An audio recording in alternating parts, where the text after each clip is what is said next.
Hi, I'm Mark Murphy, founder of Leadership IQ. And I think we could probably all agree that being likable is a good thing, right? The more likable we are, the more influence we're going to have, the more power we're going to have, the more able we're going to be to get our employees and our colleagues to do the things we want them to do. And in this little video, I want to show you one sentence that can actually instantly make you 19% more likable, and I want to show you the science behind it. So the first thing we have to know is that what I'm going to show you is based on the idea of perspective taking. What is perspective taking? Well, if you remember To Kill a Mockingbird when you were in middle school, one of the folks says, you never really understand a person until you consider things from his point of view, until you climb into his skin and walk around in it. There was a study done out of UCLA. People were asked to write an essay describing a time where a boss had treated them unfairly. All right, so you write an essay about a time a boss has treated you unfairly. You then turn your essay in, and it goes to an outside reader. This outside reader then reads your essay and comes back with one of two responses. Either they said, I tried to take their perspective, but I just couldn't put myself in their shoes. Or they were told, I tried to take their perspective and I could really put myself in their shoes. So you write an essay, here's about a time I was treated unfairly, this is bad.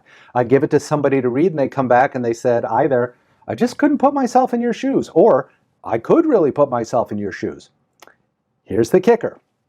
When people were told that this other person, this reader, could really put themselves in their shoes, when they came back and said, I could really put myself in their shoes, they liked that person 19% more instantly, they felt 78% more empathy towards them, and they were 59% more likely to give them money in subsequent interactions. So, what does this basically tell us? What it tells us is that if we're having a conversation with somebody, we want to be listening empathically, not sympathetically. I don't need to feel their feels, but I need to be able to, A, see the world through their eyes, to understand their perspective, and then, you know what I need to say to them? I could really put myself in your shoes. I could really see what you were going through there. I need to say something, and this is your one sentence. Just say, I could really put myself in your shoes when you were telling me that. And instantly the likability goes up. Now, sometimes people will look at this and say, well, I'm already super empathic. I already do this. Well, let's slow our roll for 1 second because more than 20,000 people have taken our test. Do you know how to listen with empathy? And you can see the scores on the test here. 100%, that's awesome. You're rocking it. You know how to listen with empathy. That's 5% of people. 88, okay, not bad. That's a decent score. That's 12% of people.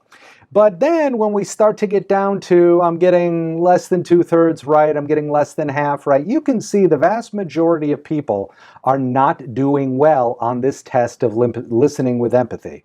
Why? Because a lot of the things we say are not going to make us more likable. Well, you know, I know that was a tough situation, but it's a blessing in disguise. I know that was a tough situation, but don't worry, you'll get over it. You know, I know that was a tough situation, but you know what? It's all for the best. That's not empathy.